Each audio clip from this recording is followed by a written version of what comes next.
Buongiorno a tutti, benvenuti a questo nuovo video che stiamo registrando io con il collega dottor Giustino Spatola.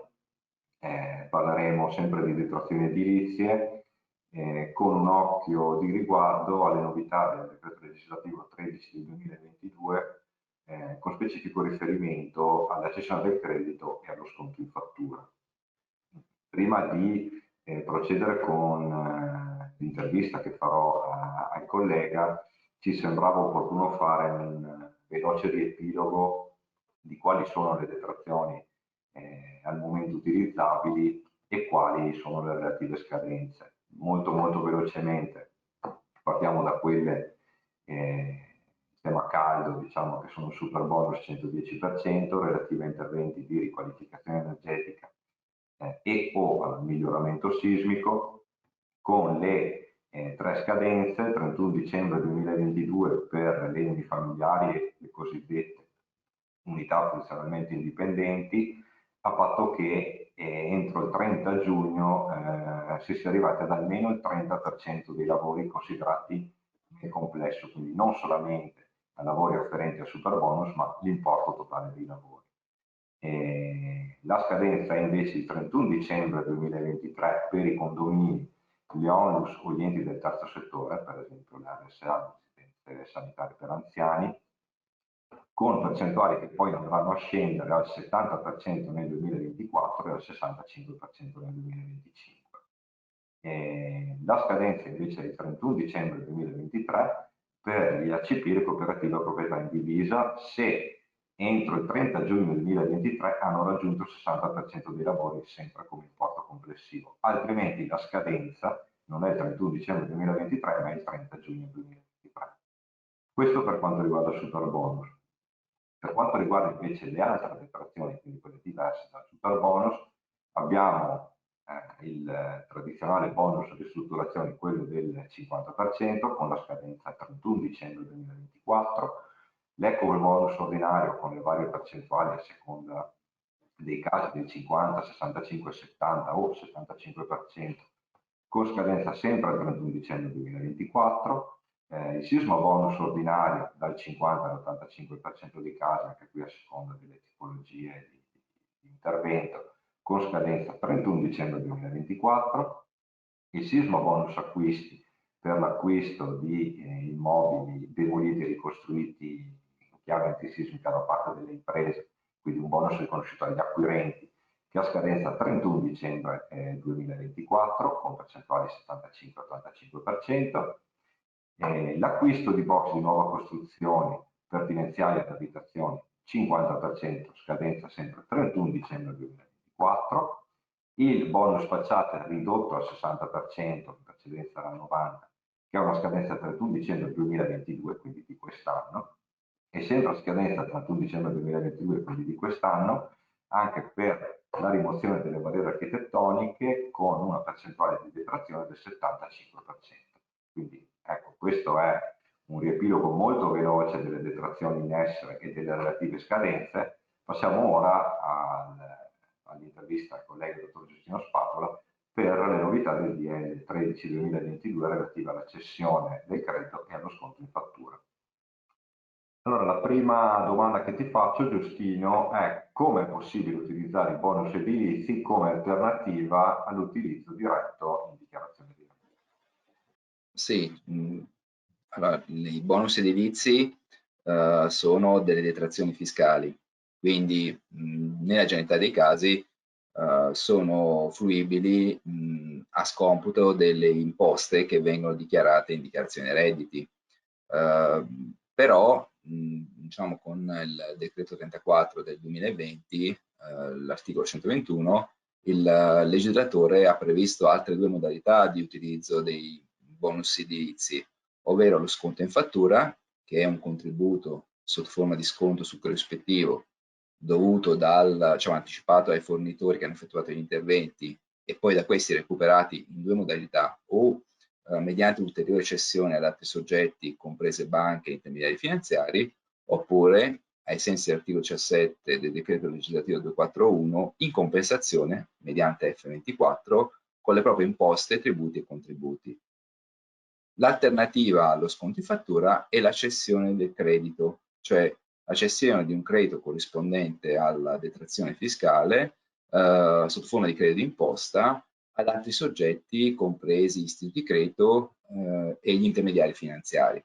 Quindi queste sono le modalità di utilizzo alternative alla detrazione diretta in dichiarazione che sono state, diciamo, introdotte già nel 2016, però che sono state estese alla generalità delle detrazioni fiscali, detrazioni edilizie nel 2020 con il decreto rilancio. E quali sono i bonus edilizi che possono essere utilizzati con queste due modalità che ci hai appena descritto? Allora, possono essere utilizzati con lo sconto in fattura cessione di credito quasi tutti i bonus edilizi. Nel dettaglio, le detrazioni IRPEF per interventi di recupero edilizio, quindi gli interventi, quelle relative agli interventi di manutenzione ordinaria sugli edifici condominiali e di manutenzione straordinaria, di ristrutturazione, di restauro e risanamento conservativo sia sugli edifici condominiali che sulle singolità immobiliari residenziali. Gli interventi di installazione di impianti fotovoltaici e relativi sistemi di accumulo, questo sia quando sono realizzati, diciamo, questi sia quando beneficiano della detrazione del 50%, sia quando beneficiano del super bonus, e questa è una novità introdotta dall'ultima legge di bilancio, la legge 234 del 30 dicembre 2021, le spese per il bonus per la realizzazione di autorimesse e poste auto pertinenziali. Poi chiaramente beneficia della cessione del credito, sconto fatture, super bonus, l'eco bonus, il sisma bonus anche nella forma acquisti, il bonus facciate, il bonus colonnine di ricarica dei veicoli, nonché l'ultimo bonus edilizio introdotto sempre con la legge di bilancio 2022, cioè detrazione del 75% per la rimozione delle barriere architettoniche. Va anche detto, in questo elenco manca un bonus che è quello riconosciuto agli acquirenti di immobili interamente ristrutturati, gli acquirenti di immobiliari che si trovano all'interno di immobili interamente ristrutturati e imprese di costruzioni. Questo perché la norma non lo prevede, però l'Agenzia Entrate nel corso del telefisco del 27 ottobre del 2021 ha chiarito che anche questo bonus rientra tra quelli che possono accedere alla cessione del credito e allo sconto in fattura. E quest'ultimo bonus che scadenza ha? Quest'ultimo bonus, come tutti i bonus, cioè come anche la detrazione IRPEF del 50%, ha scadenza 31 dicembre 2024. Ma rispetto alla disciplina previgente con il nuovo decreto legge, cos'è cambiato con riferimento alla cessione dei crediti? Allora, fino all'intervento del decreto, famigerato decreto numero 4 del 27 gennaio 2022, cosiddetto decreto Sostegni-ter, era possibile cioè un numero limitato di cessioni ed non c'erano vincoli soggettivi alle cessioni, cioè i crediti d'imposta potevano essere ceduti a chiunque, per un numero illimitato di volte. A causa, diciamo, delle truffe che ci sono state proprio sull'utilizzo di queste detrazioni fiscali, questi bonus edilizi, il legislatore con il decreto 4, il decreto Sostegni-ter, ha introdotto un limite molto, diciamo, stringente alla cessione di credito, cioè ha previsto la possibilità di effettuare un'unica cessione da parte del beneficiario, da parte dell'impresa che concede lo sconto in fattura. Chiaramente questa cosa ha completamente bloccato il mercato delle cessioni dei crediti. E quindi il legislatore, dopo neanche un mese dall'introduzione del decreto Sostegni-ter, quindi il 25 febbraio 2022, ha emanato un altro decreto, il decreto 13, che è il cosiddetto decreto antifrodi, che ha praticamente parzialmente rivisto la disciplina della cessione dei crediti, abrogando praticamente il comma 1 dell'articolo 28 di L4 che prevedeva la possibilità di effettuare un'unica cessione dei crediti. In cosa consiste questa novità? Che è stata ampliata, diciamo, il numero di cessioni che possono essere effettuate e i soggetti a cui possono essere effettuate queste cessioni. E quindi in tema di cessione dei crediti d'imposta cosa è cambiato? Quali sono le novità? Allora, il decreto 13 cosa ha previsto? Ha previsto che il beneficiario originario della detrazione fiscale o il fornitore che ha applicato lo sconto in fattura può effettuare una cessione a qualsiasi soggetto, ivi compreso banche e intermediari finanziari. Il primo cessionario cioè quello che ha acquisito il credito dal beneficiario originale della detrazione o dal fornitore che ha applicato lo sconto in fattura, può effettuare un'ulteriore cessione, però solo a soggetti cosiddetti vigilati. Il secondo cessionario, a sua volta, può effettuare un'ulteriore cessione, però sempre nell'ambito dei soggetti cosiddetti vigilati. E chi sarebbero questi soggetti vigilati? Allora, i soggetti vigilati sono le banche e i intermediari finanziari che sono iscritti all'albo previsto dall'articolo 107 testo unico bancario. Le società appartenenti al gruppo bancario, anch'esse devono essere iscritte in un apposito albo previsto dall'articolo 64 testo unico bancario, e poi le imprese di assicurazione autorizzate per in Italia ai sensi del decreto legislativo 209/2005. Sì, c'è stato un po' di susseguirsi di normativa dall'autunno scorso ai giorni nostri, e c'era anche una disciplina transitoria prevista dal decreto legge 4 del Sì, 2022. Questa è, disciplina transitoria c'è ancora. Sì, è vero. Diciamo che il decreto 13, il decreto diciamo, antifrodi, ha abrogato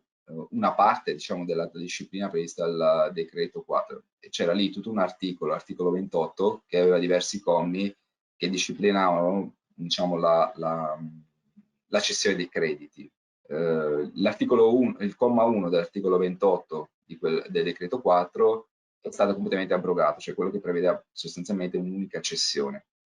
Però quando è stata introdotta questa norma, il legislatore si è immediatamente reso conto che chi aveva già stipulato dei contratti di cessione avrebbe potuto trovarsi in difficoltà, perché a non poter poi cedere ulteriormente i crediti che aveva acquisito.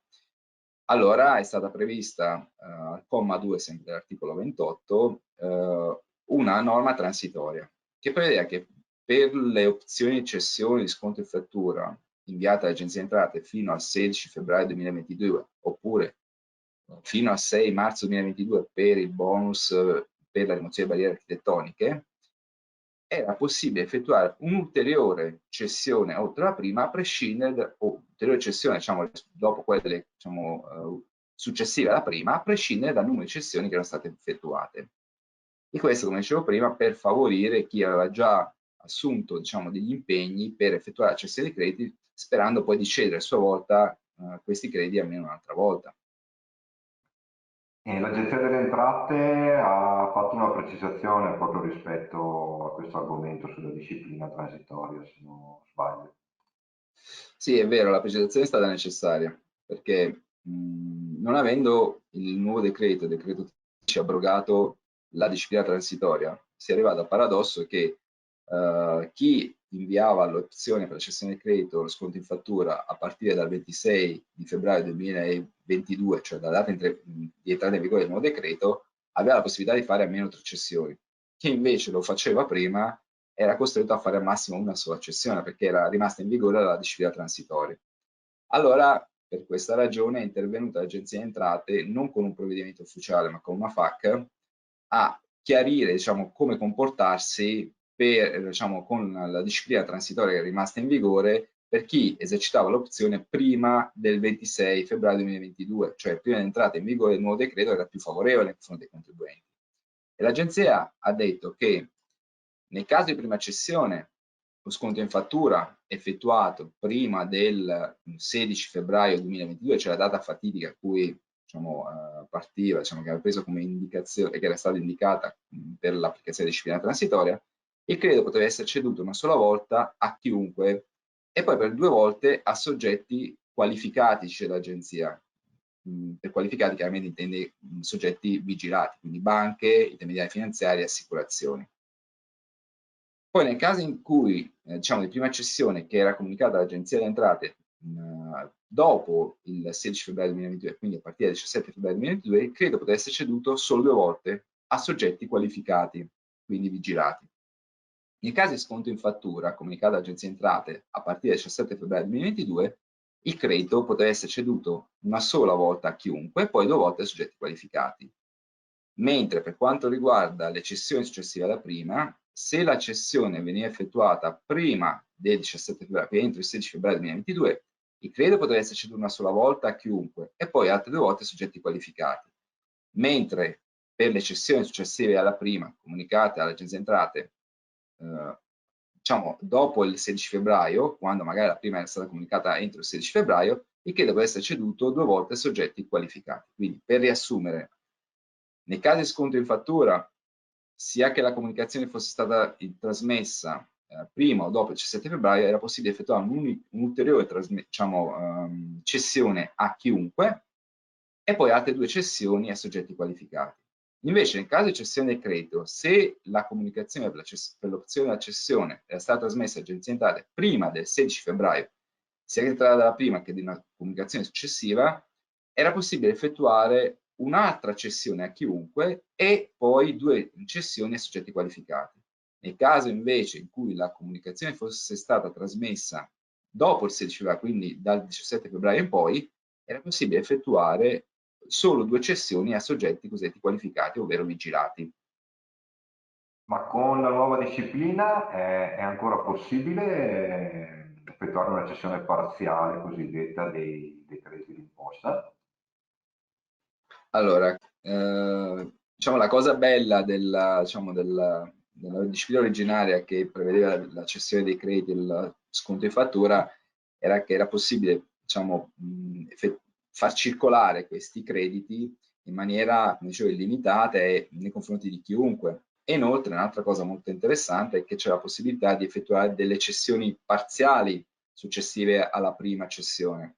E quindi il fornitore che applicava lo sconto in fattura o il cessionario che acquisiva questi crediti poteva decidere di utilizzare una parte di questi crediti in compensazione con proprio imposte, tributi e contributi in F24 e in parte di cederli.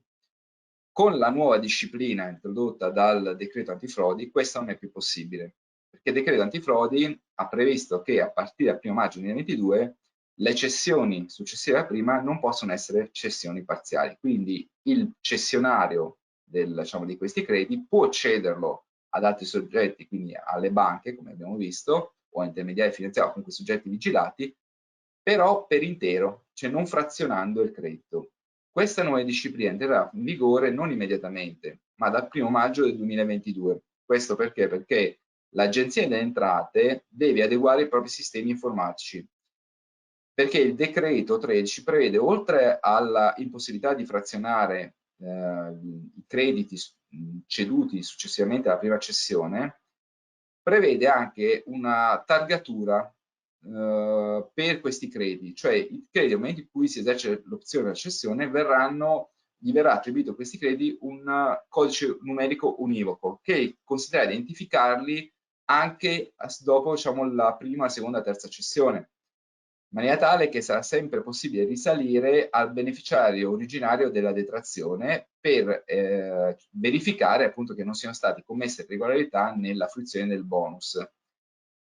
Però, come vi dicevo, questa cosa entrerà in vigore a partire dal 1 maggio 2022 perché l'Agenzia Entrate deve ancora adeguare i propri sistemi informatici in maniera tale da consentire la targatura diciamo, dei crediti nel momento in cui si esercita l'opzione per la cessione del credito o lo sconto in fattura. E poi il nuovo decreto legge che altri obblighi ha previsto, ha inserito? Sì, per i lavori edili avviati dal 28 maggio 2022, di contenuti diciamo, indicati nell'allegato 10 del decreto legislativo 81/2008, che superano l'importo di 70.000 euro complessivi, l'articolo 4 del decreto legge 13/2022 ha previsto che i bonus edilizi possono essere riconosciuti solo se nell'atto di affidamento dei lavori o nelle fatture è indicato che chi esegue gli interventi applica i contratti collettivi del settore edile nazionali e territoriali. Questa norma è una norma voluta fortemente all'ANCE a tutela dei lavoratori ma anche degli stessi committenti per evitare che imprese improvvisate che non hanno nessun rispetto di quelle che sono le norme sulla sicurezza, sulla formazione dei lavoratori eseguono questi interventi fruendo poi magari delle agevolazioni diciamo, erogate allo Stato.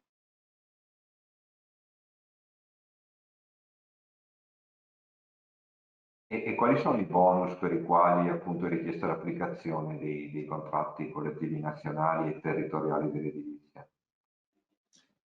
Allora, qui secondo me il legislatore ha fatto un po' di confusione, perché è prevista che questa normativa sia applicata per i super bonus, per i bonus di rimozione delle barriere architettoniche del diritto di detrazione del 75%, per i crediti imposti ai regolamenti di ambienti di lavoro,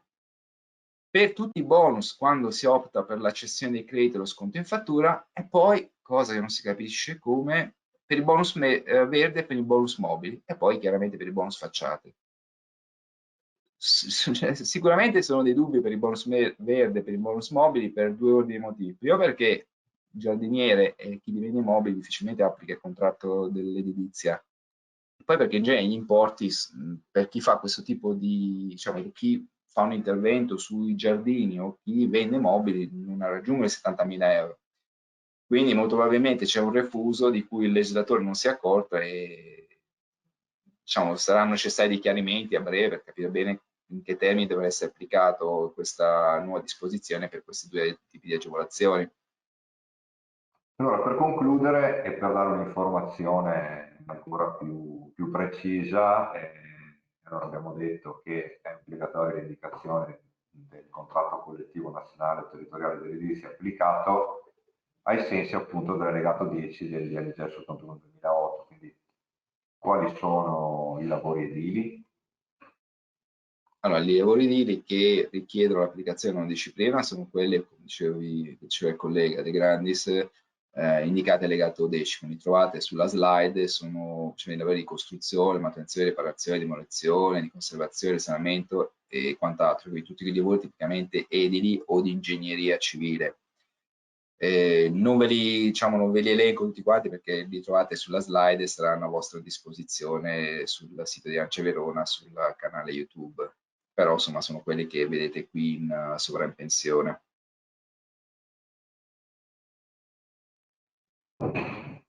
Bene, siamo giunti al termine dell'intervista. Io ringrazio il collega, il dottor Spatola, grazie Giustino. E chi avesse bisogno di maggiori informazioni, chiarimenti, noi siamo a disposizione, potete contattarci ai riferimenti che vedete nella slide finale.